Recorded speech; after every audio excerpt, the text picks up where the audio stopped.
Welcome to the Port Huron Statement. We got ourselves a special episode. We call it the Please, Please, Please Don't Screw Yourself America episode. So, I don't know if I've talked about this, but both parties have been essentially co-opted by a corporatist agenda. This occurred after Reagan was able to collapse the unions in the 80s. And then, swept the entire country except for Minnesota in the Electoral College. And then, George H.W. Bush is able to win. And so Clinton essentially retools the DNC, the Democratic National Committee, to embrace, new source of money outside the unions, because the unions have been crippled. And so they end up being like a corporatist party, just like the Republicans. The Republicans essentially represent more older industries, while the Democrats represent newer industries. That's really the only difference between them. And, that and the actual characters that represent the parties. And Donald Trump is a poison. I mean, he doesn't have policy. If you think he has policy, then you're terribly misinformed. I mean, he doesn't. The only thing he really did in his last presidency that's lasting is the tax cuts that were made permanent for the wealthy and made temporary for the middle class and majority of Americans. That was his tax cut, and that was his plan. So the fact that they're expiring was intentional and intentionally timed. So he has no interest in burgeoning the middle class. The idea that the tariffs will help the middle class is insane. We still have and already had tariffs put on China. The fact of the matter is the very nature of the way that our trade with China functions, and the very nature of how our economy is built and our government.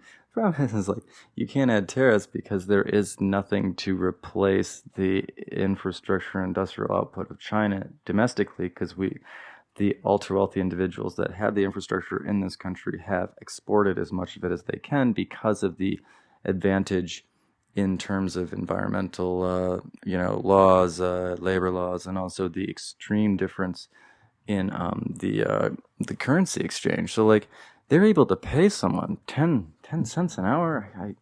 It's like something around that, and the buying power is better than a $15 an hour job here, and that has a lot to do with the way the currency is internationally manipulated. And the fact of the matter is this would not even be tolerated if the billionaire class weren't profiting so immensely off of it. The fact that they can produce something and ship it across the world, and then not only do they profit more, but then they get to disadvantage the middle class by essentially impoverishing them. And so now, the way that our governmental system works is it is entirely pay to play. And so when you collapse a middle class and you literally legislate unions out of existence, this isn't democracy. This is the very definition of oligarchy, and it's far worse than oligarchy because there is no accountability. It's worse than feudalism because there's no accountability, and because there's no responsibility on behalf of the our vassal and overlords. It's so hierarchicalized and so class, divided, and this is all the product of mismanagement and the wrong people in government. And part of this is representative government is not democracy, and I guess I'm sitting here talking about all the flaws in our representative government, and really ultimately why you shouldn't vote for a major party. But I'm going to tell you in this one that I voted for Barack Obama as the sole presidential candidate that I voted for. It's a member of a major party, and I did the first term, and then when he failed to reverse the troubled asset relief program, and he allowed millions of people to lose their houses, yet the major banks got paid for them and then got to resell them, that was fucking insane, considering the very people that paid for those houses were the people getting kicked out of them. The upper class doesn't pay shit. The entirety of all of these programs are paid for by the middle class and really by the lower class. There are a lot of different mechanisms by which the government enriches itself, but the fact is There are years where the richest people in our entire world have paid negative taxes in our fucked up tax structure. So these billionaires are not contributing at all. And they are taxing the infrastructure dramatically. Best example is obviously Jeff Bezos with the delivery and the taxation on the postal service. But like both of these systems are like, crumbling and, financial holes. So like the fact that Jeff Bezos is able to be profitable at it, implies that he's obviously exploiting the postal service. You know what I mean? He's able to offset tons of liability. And all these things are a product of bad representative government. And as much as I don't think that we've had very many good candidates offered. And Joe Biden was actually one of the worst candidates and one of the worst presidents. But actually his presidency wasn't nearly as bad as his time in Congress. And if you're at all, I just don't know how you could vote for Joe Biden. But whatever. Wait. Oh, yeah. Did I? Oh, I did. I did vote for Joe Biden. Oh, that's right. Because I voted for Jill Stein the first time against him. So I guess I'm saying, oh my gosh, and I swore that I wouldn't vote for Joe Biden. I cannot stand Joe Biden. But if you think Donald Trump is going to be a good president for you, and you are not one of maybe about 80 people, you're wrong. And if you have to ask who those 80 people are, then you're not one of them. Now, there are some people that will gain an advantage temporarily because they will be able to get a job that they would never be qualified for otherwise because they kissed the ass of some narcissist that has no concept of anything except for the satisfaction of his id. Like, Donald Trump has never developed past the ego and the ego exclusively to satisfy the id. And like, I've seen this over and over again in that generation, but Donald Trump is the quintessential, like, his ego is so amok because he has no critical voice, no superego. He has no sense of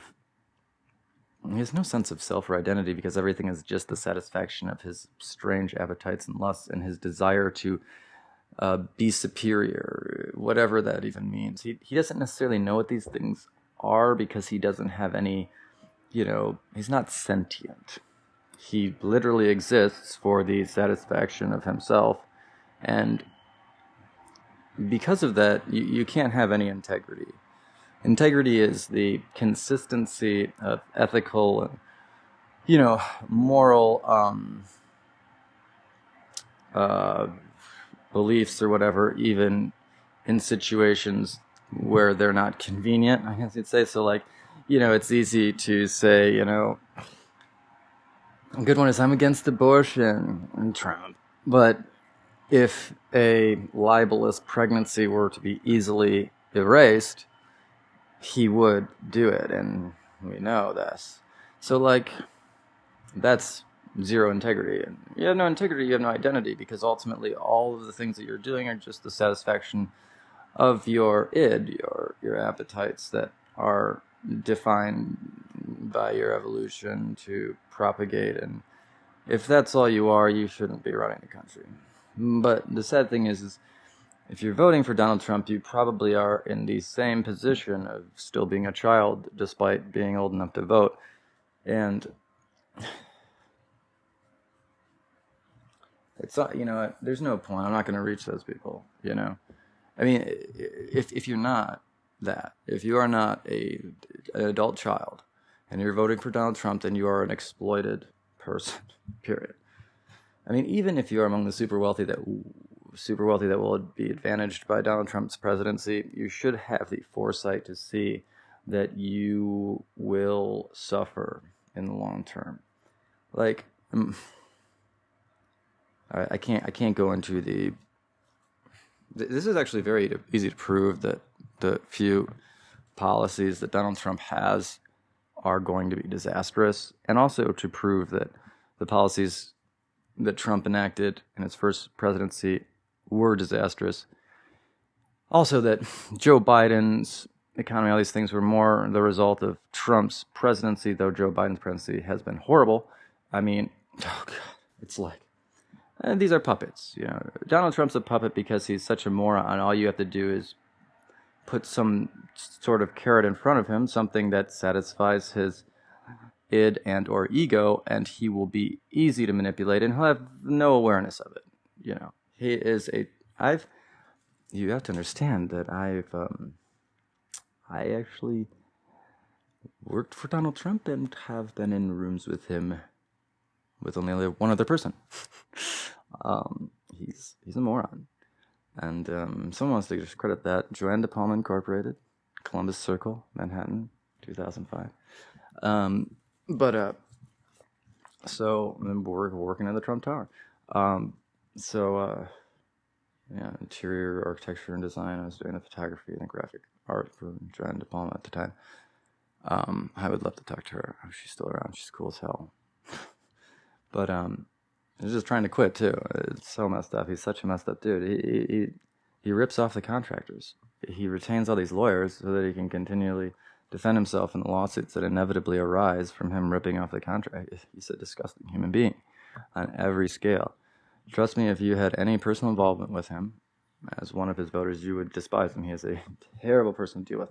The best thing about Donald Trump, though, is he is surprisingly, used to be surprisingly accessible. I don't know about now. But, I mean, I don't know, whatever that means. You know, he's a egotist, so he just likes when people are like, you know. He's a very pathetic person. And his power is just a veneer. His power is so easily exploited. He's a puppet, and he doesn't even know it. He's such an idiot. Anyway, and this is easy to financially kind of prove too. Like, he's so leveraged. Like, how can you think? Oh, these people! It's the epitome of indoctrination to think that Donald Trump has talent, intelligence, or has anything to offer the country other than aggrandization of his own ego and advancement of his own wealth and his own stature. It's the only thing. That's what the country is just him. He cannot conceptualize anything, like, because he doesn't have an identity per se. His identity now is de facto America, and you've let it happen, America. And this is a bad situation we find ourselves in, because essentially a series of programs have allowed the entire country to be educated stupid. You know, it's like you can't be born this stupid. You have to be made this stupid. Like, intuitively, everyone knows that there's something going on wrong in the country, but yet so many of those same people are part of what's wrong in the country. Because there's no singular problem with the country. There are a multitude of exploitations of people's intuitive sense that there's something wrong with the country. That's an easy thing to seize upon if you have no ethics.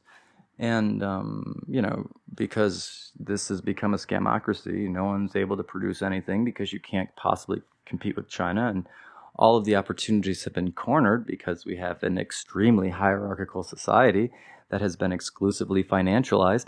So, it's a disgusting situation to have to vote for a bunch of people that you know are unethical, like, what is it? It's a bunch of Lord of the Flies. So, that said, what the hell? What the hell for real? Oh, that thing. All right, a leaf thing. That said, oh, this is way high. Oh, man. That said, I hope I'm not peeking the whole time. I've been looking at it. It's not the... I hope not. But that said, Donald Trump is a poison that we can't let in the oven. And actually, I've been really looking at Kamala Harris, and I know she is difficult because she can sound really dumb.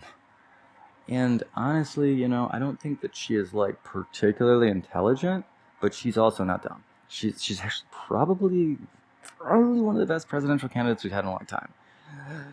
And also the idea of flip-flop rebellion, okay, if you're in representative government, you're supposed to represent the people. So the idea of flip-flopping is actually a good trait as long as that flip-flopping is in line with the constituency or the greater public or the best interest of the public.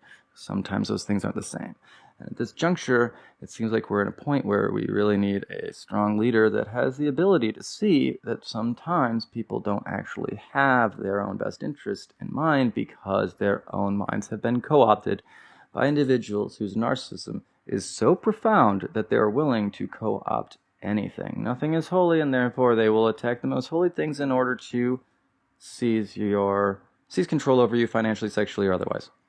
Politically. All of them. They all come hand in hand now. I mean, essentially, yes. Essentially, yes. Politically, financially, sexually are all now the same thing because this country has gone completely insane. And there's nothing to reality but the simulacra that represents it. Essentially, the reason I'm making this show is because it is the only way to impact the real world is to impact the, internet world. And by doing, the simulacra.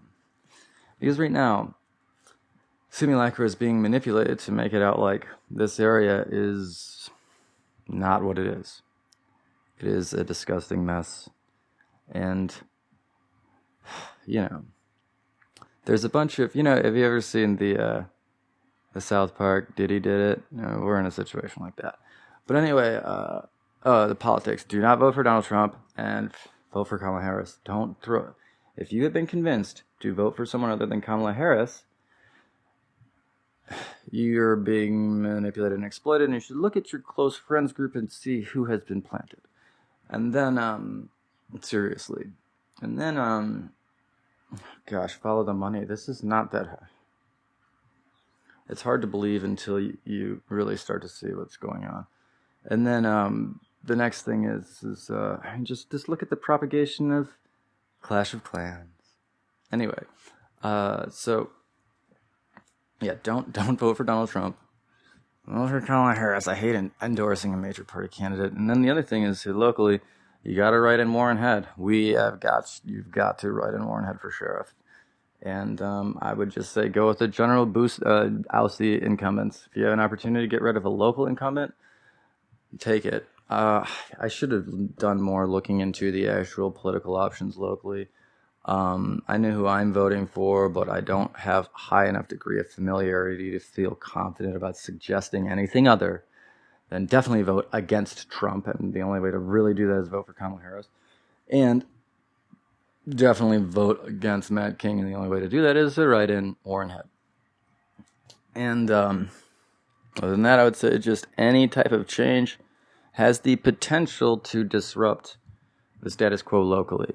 And, to say that changing the status quo with the president because the Biden presidency has been lackluster, trust me, the Trump presidency, the consequences of the first Trump presidency will be felt for years.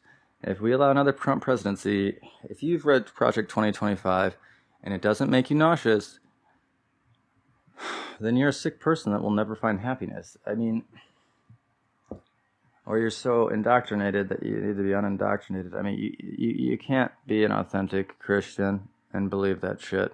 Your understanding of the Bible has been deeply manipulated in order to satisfy the financial and disgusting lusts and appetites of wealthy people that are taking advantage of you. You need to research the very institutions, entities, and organizations that you are participating in and with, because there's a high degree of probability that there's deep political motive or deep political exploitation going on. And this is including, it's the Democrats are very much so involved in a similar type of manipulation. It's the use of psychological atavism, these old parts of your brain, to manipulate you, like the in-grouping and stuff. So like back in the day when the biggest threat to humanity was other humans, form tribes and create different ways to identify the tribe. And this included tattoos, hairstyles, the color of your skin, all these things to identify someone, one of us.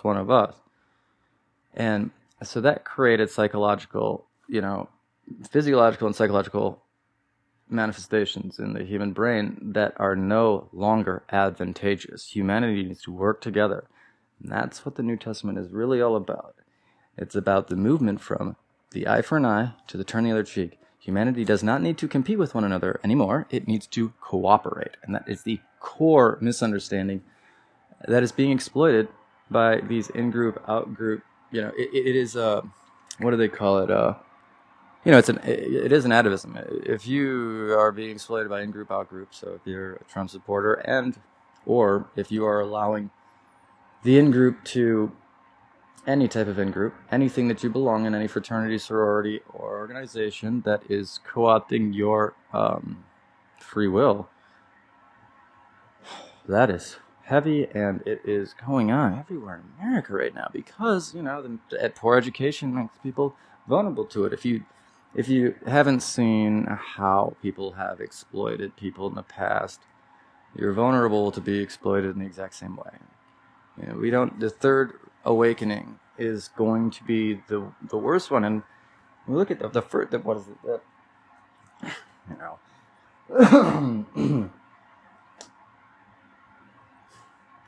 Look at the religions that are born of the American awakenings. They're politically powerful, but there's no substance. Like Billy Graham could have really, literally, single-handedly probably ended poverty in the United States, but that was never his goal. There's no substance there. Billy Graham's work was to use Jesus to advance his own status and enrich himself. I'm going to get burned for this, and I know it, but I don't even care because it's clear as day. And the influence that resulted poisons our society to this day. Because the worst thing about that, I still have a little stuffy, but the worst thing about that is they're co-opting people that are otherwise ethical and are trying to be ethical. They're co-opting their ethics to advance their own egos. And you will know them by their fruits. There's so many opportunities to end suffering that are available to these mega churches, and that includes the Catholic Church, which I was raised in, which is the same thing. It is, ultimately. It enrages me, too, because I found out a lot of my donations to a poor box were actually being put into the general fund, and that seems to be like, par for the course. I have always been a little disgusted. When I say always, I mean, it was age 8, because I remember my first communion and all that, where I was just like literally praying. 7 or 8. I remember by the next year, the year after that, when my sister went to first communion, I knew that I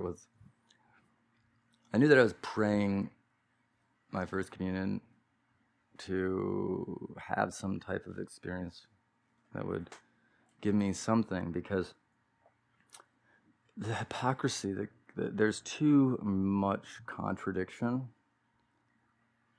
not only between the Bible and the manifestation of church, in the case of the Catholic Church, but also internally in the Bible. And rectifying those contradictions and hypocrisies is done partially by understanding the Bible better, understanding the context and the idioms and the analogies, by understanding the culture of the time, by exposing yourself to things like Antiquities of the Jews and familiarizing yourself with the Roman history of the time. But there remains a lot of hypocrisy there. And then you learn about the way the Bible itself was, written, the historicity of the New Testament. And then you really can see what happened. And that is, you have an altruistic philosophy that's being introduced to a population as a result of circumstances that make it clear that the in-group isolation and competition mentality is detrimental in a global society, in the Rome that was. And essentially, if they could coalesce Rome around a, humanistic principle, then they could realize much better existence. And that's essentially the philosophy behind Jesus, is that, you not only will you be more self-satisfied if you are altruistic, meaning if you are giving of yourself, if you cooperate, and if you seek to improve others' ability to be successful and realize joy, you in turn will also improve your own success and ability to realize joy. And that is the core message, the golden rule. And then you actually, if you read Dante, you'll understand that there's more than just the golden rule to it. You should be able to get that without Dante. You should be able to get that just by reading it, but sometimes it gets bleached, so you want to read a couple versions of the Bible. But then also, I would suggest reading Dante's, Divine Comedy, because he was an excellent Bible scholar. And even though the topical elements are hard to understand because we're not Renaissance Italians, but the examples and his interpretations have value. Especially the most interesting to me and the most critical is the no intellectual fraud, which has to do with the God's name in vain stuff. At that time, God's name in vain was to manipulate the concept of God in order to take advantage of people. That's God's name in vain. So intellectual fraud is a huge sin in Dante's mind, and so is betrayal. Those are the worst two. Especially intellectual fraud, manipulating the religion against family, and then it goes down family, friends, and then countrymen or whatever. Anyway, just realize that in the Bible, and in subsequent writings too, and interpretations, it's so weird because realize that Donald Trump literally satisfies all of these things for the Antichrist. He does. So, and really, man, all of it. Because they were dealing with a lot of charlatans at the time, too. And so it was clear that what was happening is the entire society was being ripped apart by people manipulating one another infinitely. You cannot have a functional society and civilization unless that's rewarding and has a high, quality of life. It requires altruism in leadership, in bureaucracy, and altruism in population. But because people are much more easily manipulatable when they are unempathic and narcissistic and selfish, so that's been encouraged. You've been indoctrinated to be a selfish moron because you are easy to manipulate in that state. And then if you develop a desire to have a more ethical existence, then they are going to co-opt that using a distorted and bastardized version of Christianity to co-opt you and use you as a political, financial, or sexual tool. I've been seeing it over and over again, and it's disgusting. And the sheer number of indictments and cases at the federal level should validate what I'm saying here, because it's not like it's been very long since the last one of these. And this is a bad one. So, yeah, don't vote for Donald Trump. Vote for Kamala Harris, even though I hate myself endorsing any major party candidate. And then write in Warren Head. Those are, and then just try and get rid of the incumbents. That's the general thing. What's his name is an idiot. And if you had the opportunity to vote against Mike Rogers, do it. Because he's an idiot for sure and a piece of turd. Alyssa Slotkin is definitely better. Again, I'm endorsing a major party candidate, and I'm not comfortable with it because, again, these aren't good candidates. Even Kamala Harris is not a good candidate, but she sincerely probably is one of the best candidates been offered in a general election for president by a major party since Walter Mondale. Yeah. No. Well, but Obama seemed like a better. I guess Obama was just TARP is just such a disappointment, and the way those wars were handled, all of it was not good. But I feel like he was trying to be pragmatic, and his desire for pragmatism is what was co-opted. But just TARP, he could have ended TARP. Just let the people stay in their homes. That alone. But it's like JFK, was able to stand firm against the military-industrial complex, and you just say you killed. But, if people are able to make you afraid of dying, then what's the point of living? We're all going to die. Don't let people ruin your life because you're afraid of dying, you'll never live at all. You'll never develop identity. You'll never develop a sense of self.